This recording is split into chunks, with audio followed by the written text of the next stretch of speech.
Hey guys, so hi, Arnav here from Coding Blocks, and I'm up here with an interesting video today.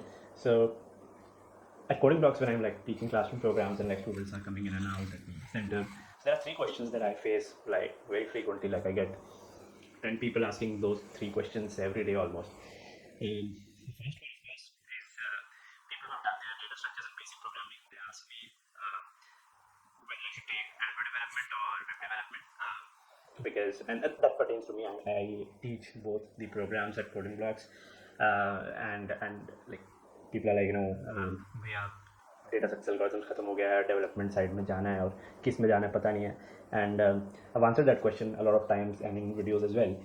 And another question that I face a lot, though I think I'm not the primary person who faces it. People like Pratik bhaiya, Rishabh bhaiya, Garima ma'am, Pranav, Sanjeet, Kartik भैया ये लोग ज़्यादा face करते होंगे this question that is C++ versus Java. Again, that's something last video I had with Shubham Bhaiya. I discussed about that, and we had a lot of fun discussing that answer to that question.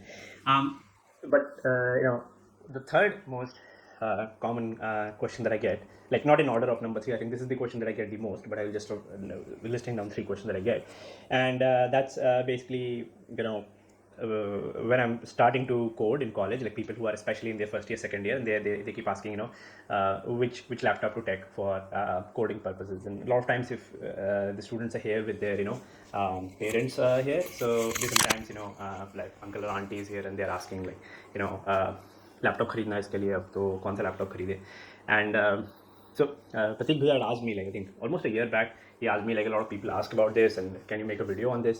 And I always felt like I think you guys probably just watch MKBHD or Unbox Therapy or Dave 2D or I don't know, maybe all those Tech Guruji and whatever. And you probably like buy the best laptop that can play PUBG or something like that.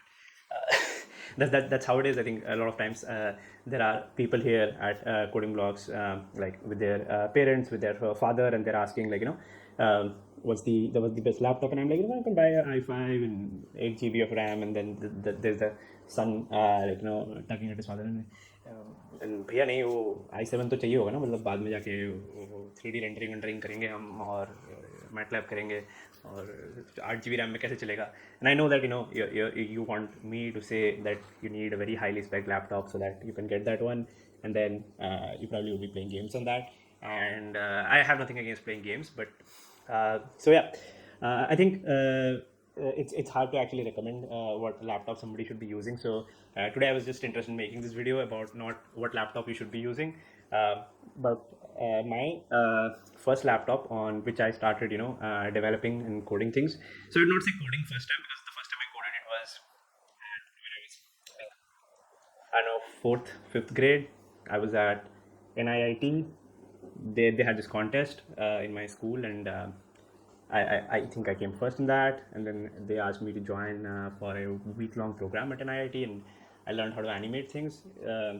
Wasn't really coding, a lot of drag and drop kind of stuff. That was at a desktop at NIIT. Okay. And at home also at that time, I think I had a desktop.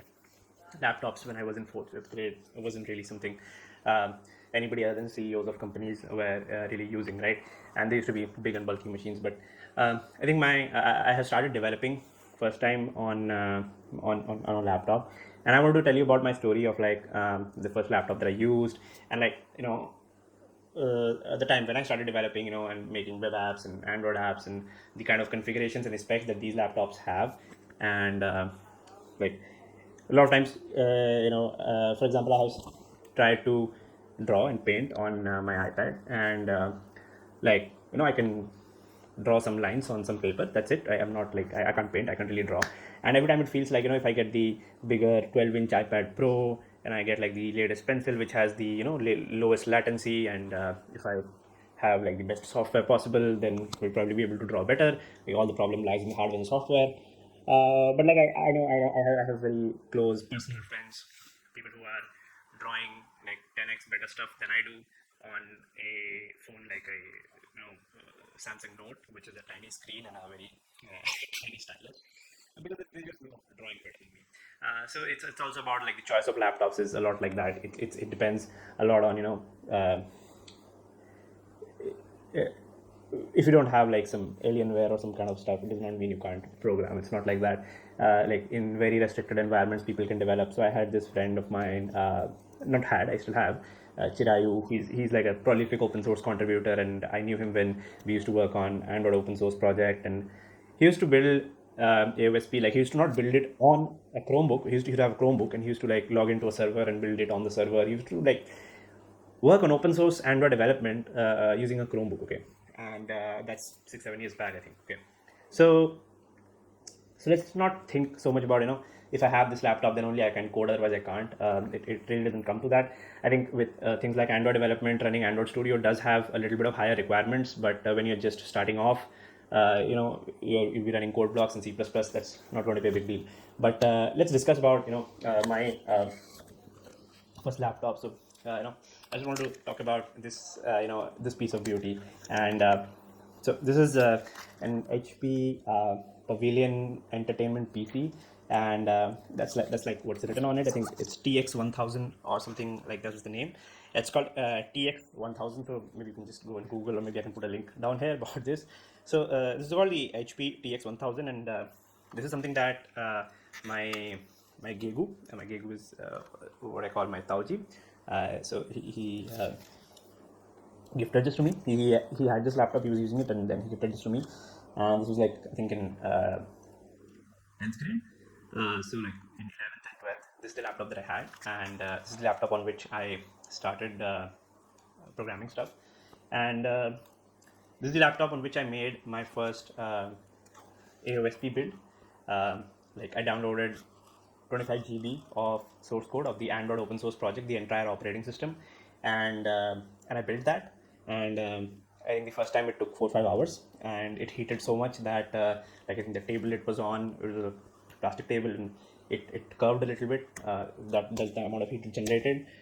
And but I've done like a lot of stuff on this. I think I've made my first website on this. And this is the first laptop on which I started drawing and painting stuff digitally as well. That's because this was this fantastic laptop where you can open it. It opens like this, and this was a touch screen. It does not even probably power on. No, it probably does not. I think if I connect to a charger, then it might. I don't really know. And like it could twist like this, and it could close down like this, like a 2-in-1.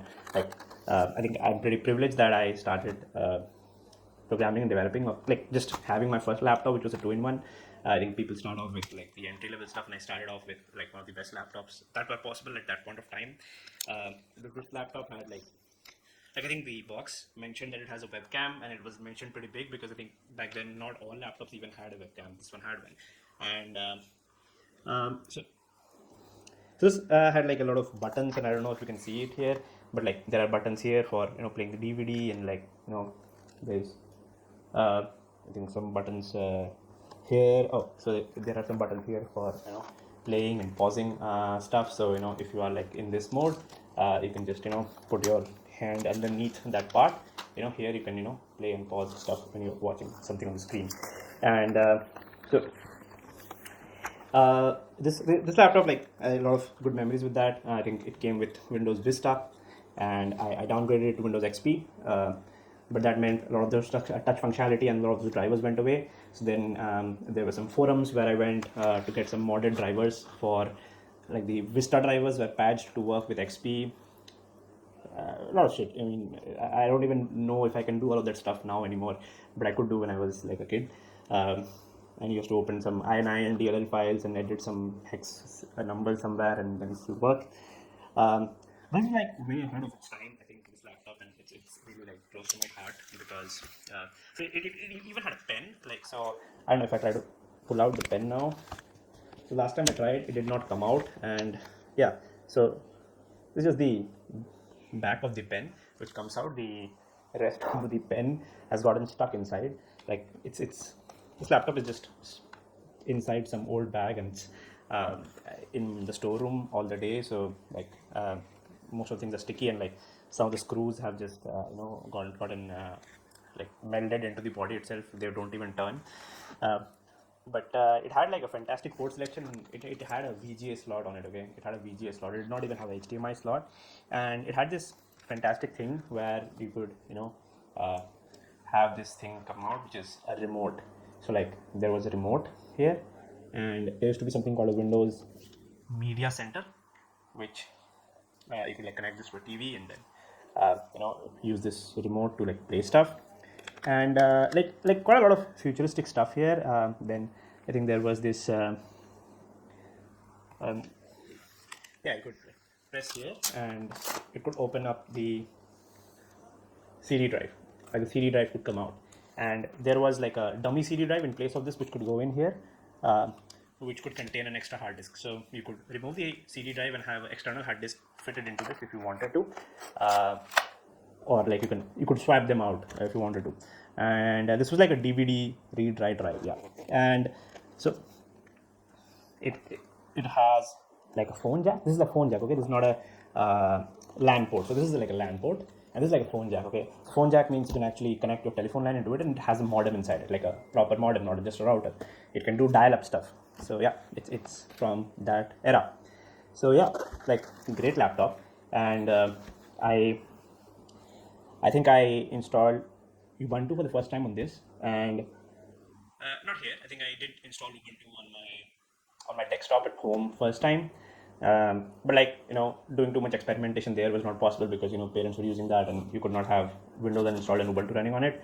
But like on this laptop, so I had like a separate hard disk on my desktop at home. I bought that, made my dad buy that because I would change stuff and it used to create problems for them. So it's like I'll keep my own hard disk and I will boot into that if I want to. So on this I installed I think Ubuntu, and when I installed Ubuntu, it just so the first thing that I felt was, how the hell is it so fast? Because like all I had done was use Windows Vista on this, and it was fine. Like there was no problems in doing that. But when I installed Ubuntu on it, it's like, dude, it just boots up in like no time, and it's so fast. And it was really fantastic, but the touchscreen did not work. So I don't remember. Like so, first of all, the Wi-Fi also did not work. But there used to be those patched BCM drivers. I had to edit them a bit, and then there was this. Wacom, so this touchscreen is of course a Wacom one. So there was like some Wacom open source project where like there was some half-built source code of Wacom which you could download, and you have to recompile your kernel with the Wacom source code so that the touchscreen can start working. And then you have to calibrate the touchscreen, like you have to open this command line program, and then you select, like you have to enter XY coordinates manually. Like you should touch your pen somewhere and you should tell it, okay, this is 100x and 200y, something like that. You used to do. You have to know the exact like resolution of your screen. And so yeah, like I kind of compiled the driver for the touchscreen inside this. So there are some forums on the HP forums where some of the driver files for Linux for this would be, you can find it out probably under Champion Swimmer name also, because I published some of them. But yeah, this was like their laptop, and so it was a tiny screen, I think 12 point some inches. Yeah. But it's like the first laptop I took to a hackathon, I think. So it has some of the stickers. It has like a Arduino sticker as well here. I think if you can see that. Yeah. So those two circles are Arduino stickers. Started, I think, hacking with Arduino also, I think the first time. So when I got my first Arduino board and it came with those stickers inside, those I stuck them on. And this is like the old logo of HackerRank. Yeah. So from this, I think I graduated to, like, I think this is when college started. And not college started, I think before college, just before college started, like the gap you have, like when you're given your exams and you're waiting, I think at that time, or like just before the boards or something like that. I think that's when I got this Lenovo Y5070. That's the name of this laptop. Sorry, this is the Lenovo IdeaPad Z580. This is the Z580, and this is something that I like. This felt like a world apart from this one, because so the specifications on this was, I think, I remember what this came with. Probably like some really old. Oh, this came with actually an AMD, a really old AMD. So I don't know, even before Windows Core kind of stuff. So this did not have Core stuff. So this is the first time I was like on a Core i processor, and that felt like completely like a different kind of a world. Making the Android. So I think the reason I pushed for getting this, I really irritated my parents that this was because building the Android open source project from source code was just not being possible on this laptop. I had increased this RAM to from I think 2 to 4 GBs. It had come with 2 GBs. I had increased it to 4 GBs, and still it could not build the Android open source project completely. And then like it used to overheat. Sometimes it used to shut down just because of the heat. It used to go above 100 degrees Celsius. 100 degrees Celsius above that means like it used to, if you would probably ever touch like the corners here where the vent were, you could burn your hands literally. That's how hot it used to get. And I could not sleep on bed at all. And it used to take like I think that's when I don't remember, maybe ice cream sandwich source code came out. And ice cream sandwich, when it came out, the source code size increased a lot, the build time increased a lot because they introduced a lot of new hardware drivers inside it. And as a result of that, like building Android open source project on that was just not possible. So that's when I wanted like like a great laptop on which I can build my Android open source stuff. So for that, it was this. And so this is the laptop which I had when I participated in Google Summer of Code for the first time. There's a sticker for that here, and there is like some of the conference stickers like HasGeek and Google Developer GDG. And there's this conference that happened called OSDConf, which happened in JIIT, JP, and that's the first place where I ever gave a talk, any kind of talk, yeah. And this is the laptop on which I think bought my first Bitcoin as well. Yeah, and this is the laptop which I used to take when I used to go to Micromax, and we worked on this U project. We launched some phones, Micromax U. So yeah, all of that stuff happened with this laptop, and it was like a great laptop. But like most Lenovo laptops, like the hinge has broken like I think 4 or 5 times. I got it repaired 3 times, and then I finally taped them together so that they don't keep coming out, because like every time you keep opening and then it keeps coming out because like the screws are fastened onto a plastic board. This laptop I think would still probably, I don't know, within boot up. So it was booting up, I think. If you put it on charge, it does boot up. I think the battery is dead, but yeah, I think it does. Yeah, so it does not boot up, but like a few months back I had to try it and it did boot up. But okay, so this is dead probably, the connector. But yeah, I think this is the laptop where a lot of first things happened. Like it came with USB 3 slots, which is the blue colored ones, and it still had like VGA port, but did not have phone jacks anymore.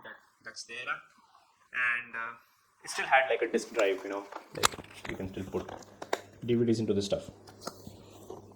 And this is something where I spent like in college, first year, second year in this. I have built like Android apps. I built Android operating system on this, and this had like I think a Core i5 3rd gen and 4 GB of RAM, which I probably upgraded to 8 GB at some point of time.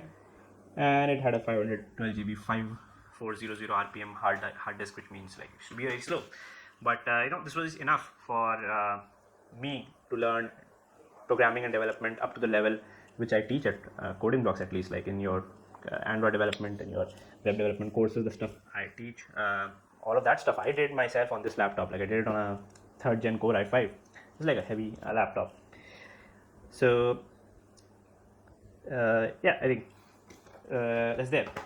So after that, I think came this, and this is like pretty close to my heart because it's the first laptop that I bought with my own money. I believe 3rd year in my college, after completing Google Summer of Code. Like I got selected into Google Summer of Code and I completed that. All of that happened with this one, and then I used that money to buy this. And I think a lot of my friends, like we had this open source group called Team OSC, and we had a flat where we used to stay all together and used to hack on a lot of stuff. And Umair has done his MS from Buffalo, and he is now working at YouTube. He's in US. Prempal, a very good friend, he was also a roommate, and he was my roommate for a year when we were working at Zomato together, and he's now working at Hotstar. And then Shubham. So Shubham and Prempal, they were like a year junior to us. Shubham is working at Mercedes. He gets to sit on the latest Mercedes car every day and go to Germany and test drive Mercedes. So we all used to stay in like the same flat, and I think all four of us bought this together. This is the Lenovo Y5070, and all four of us got this together, and this was like a great laptop.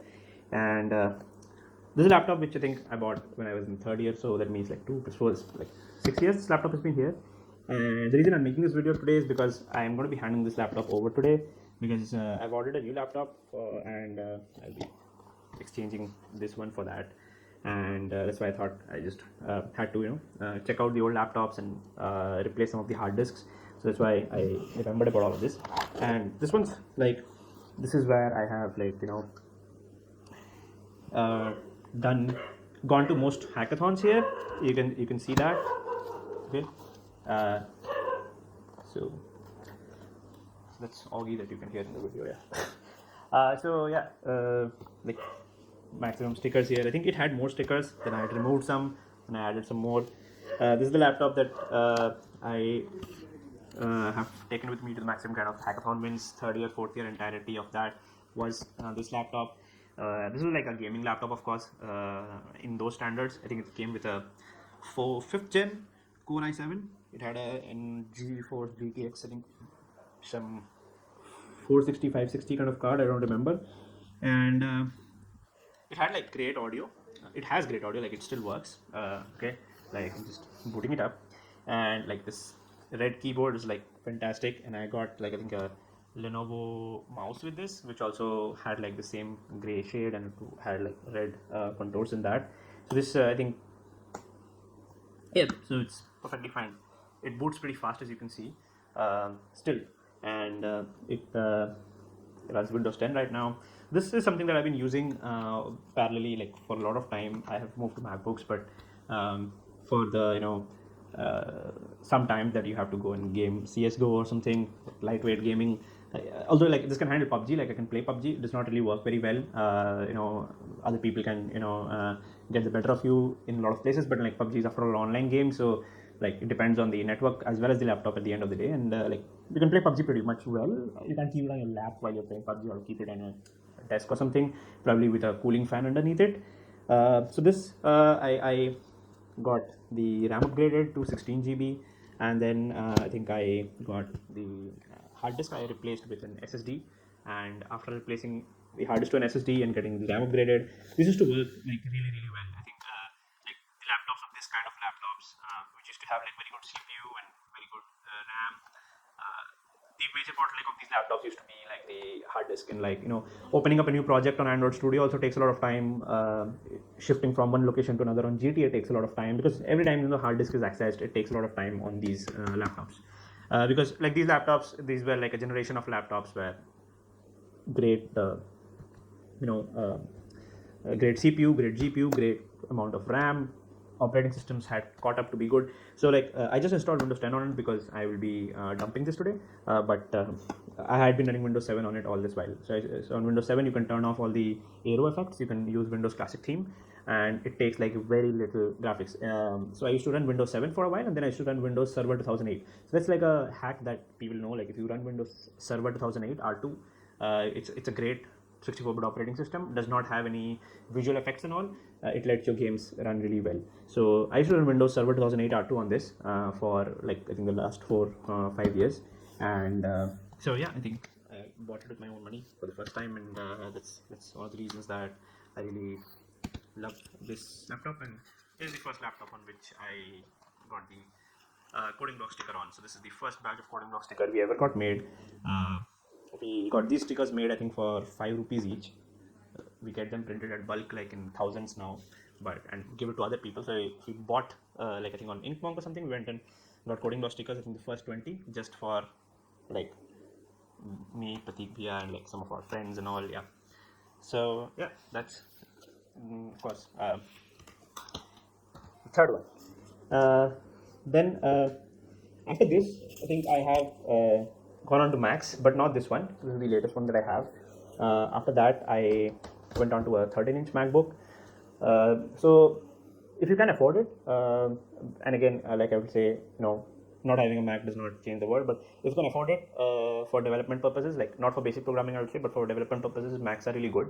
There are quite a few reasons behind that. I think setting up a server or something, you learn the Linux way of doing things if you're doing it with a Mac, and you need that knowledge because in production, in companies and all, it's all Linux-based servers everybody's using.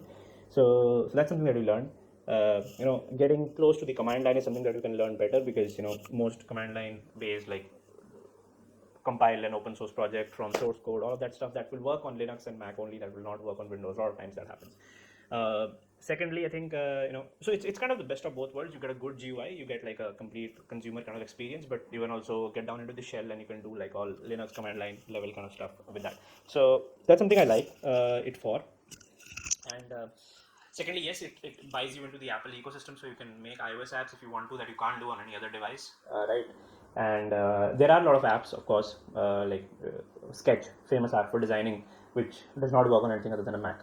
So there are a lot of apps which do work on Mac and they don't work on anywhere else, especially like design-oriented apps. There are a lot of them. There are a few apps which exist on Windows, but they don't exist on Mac as well. It's not like that. But I think for creators, like something like Final Cut Pro for video editing, those kind of apps, and even like the Adobe apps, which are for Photoshop and all of those stuff, they work better on Mac is what I've seen.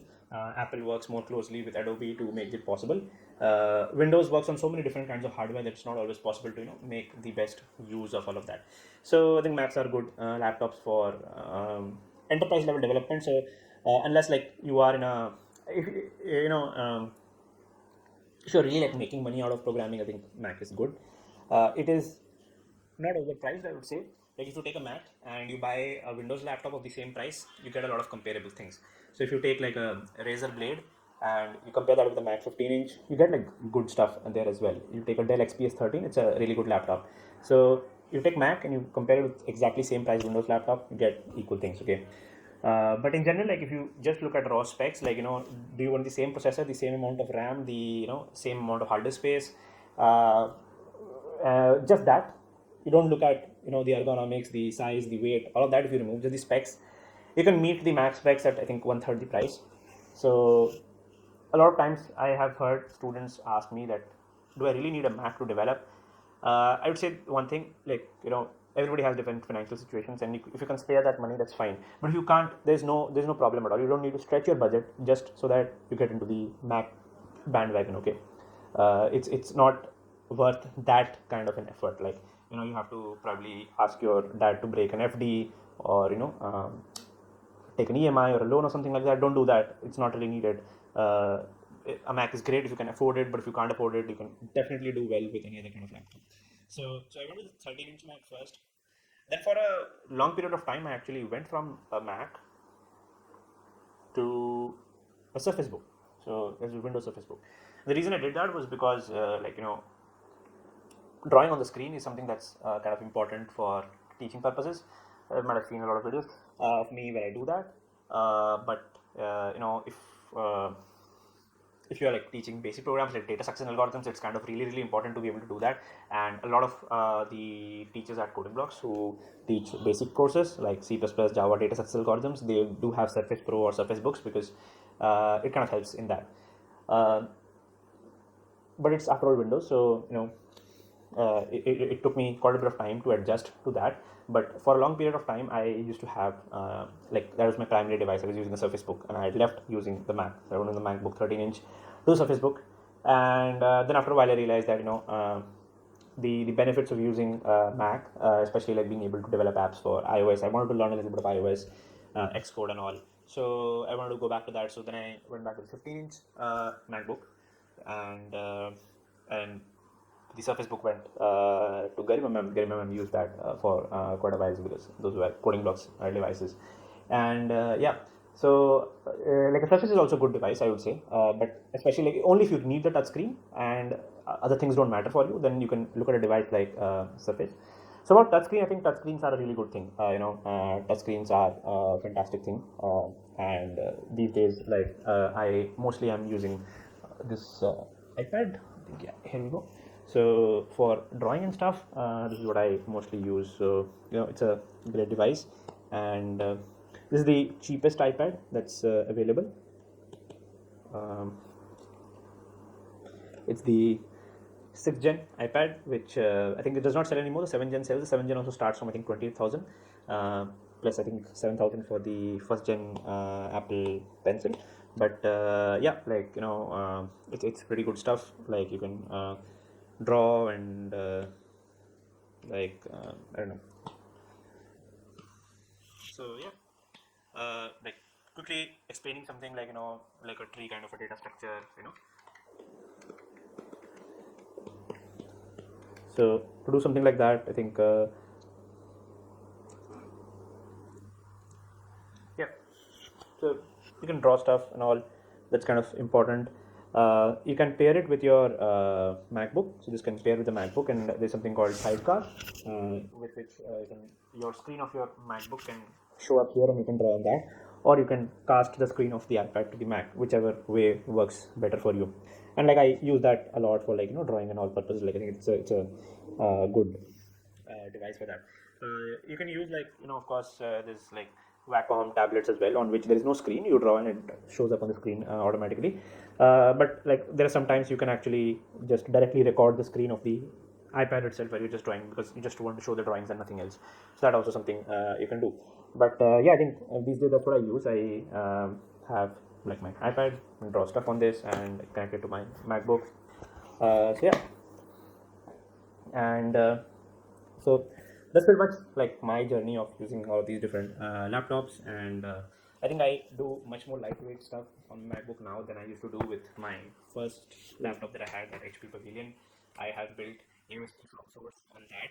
I feel like doing that would uh, wear out my SSD, and the heat will probably be not so good for the internals of my MacBook. So I've never done that actually. I've never tried to build Android from source on my MacBook. It's easier to do it on Linux anyway than a Mac, because there are some tools that don't work. So it's better to do it up on a server. And these days it's easier to set up a Google Cloud server or a AWS server to build stuff there. It's cheap. It used to not be that cheap earlier. And yeah, so if you want to do so there's one part of this whole thing that I've not touched upon is I think if you want like machine learning stuff, then GPU is something very important for TensorFlow. And if that's a thing, then you should probably get a laptop which has a very good NVIDIA CPU with tensor cores. The thing is that the purpose of NVIDIA for gaming is primary, and for TensorFlow is secondary kind of. So if you really need processing power for machine learning loads, like data processing and learning of models and training models, I believe you can set up tensor processing units on both AWS and on Google Cloud. Do that, and you get like free compute units on Google Cloud via what's that? You know. Collab, yeah, Collab. So you can take it via Collab, which is kind of like the better thing I would suggest. So yeah, I think that's pretty much it. I think that gives you an idea about what laptops and all you can think of buying. I think it's not a big deal to think about it. You can think of what your other needs, like you want to game, of course, and you want to spend money on doing that. You want to spend your parents' money on doing that. Like it won't be your money at a college level stage. So think of it, right? Maybe you should learn to develop a bit and make some freelance gigs, or sign up on Code Mentor and make some freelance money on the side, earn a bit of money. And it's not difficult to earn 40,000-50,000 rupees in say 2-3 months, and then buy a laptop with your own money, and then you can probably spend on whatever you feel like. You want to have like the latest NVIDIA 2070, and you want to have like Core i9, and you want to play games on it. So why don't you just, instead of asking your parents for the money, learn to develop or learn to make videos or do whatever, like create something and make some money and do with that. I think that would be a great thing to do, instead of asking your parents to spend money on a gaming laptop while telling them that you need it for programming. Okay, don't do that. It's not a good thing to do.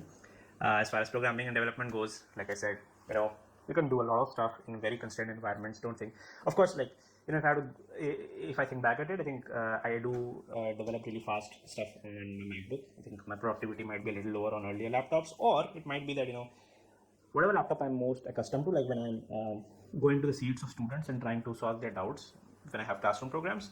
I think I see them like using their trackpad really fast and typing stuff really fast into their own laptop, while I feel very uncomfortable doing it on their own laptop, on their laptop compared to my laptop. And sometimes it can give you the feeling that maybe I'm really good. Like people are really fast with the Macbook and not with that laptop. But like I see the student whose doubt I'm solving, they are really fast with their own laptop. So I think it's a lot about building habits, like the way your trackpad works, the way your keyboard works, the way your keyboard shortcuts are. If you are well versed with that, so any new machine you buy, a month later you'll be really fast and really productive with it. So I think it boils down to most of that. It boils down to what you require at the minimum, and not like the max spec'd out laptop in the world will not make you a better programmer. What will make you a better programmer has nothing to do with what laptop you're using. So that's about it. There are a lot of people who are programming, they're learning data structures, algorithms, they're learning web development, they're learning all of these things on Chromebooks, okay, and on iPads, okay. They don't even have a proper laptop. So yeah, there's a lot of stuff you can do. So yeah, I think hope you had a good time learning about my story of what laptops and all I had used, and maybe it gives you a good idea about what to think about when you're buying your own laptop, right? Till then, code like a boss.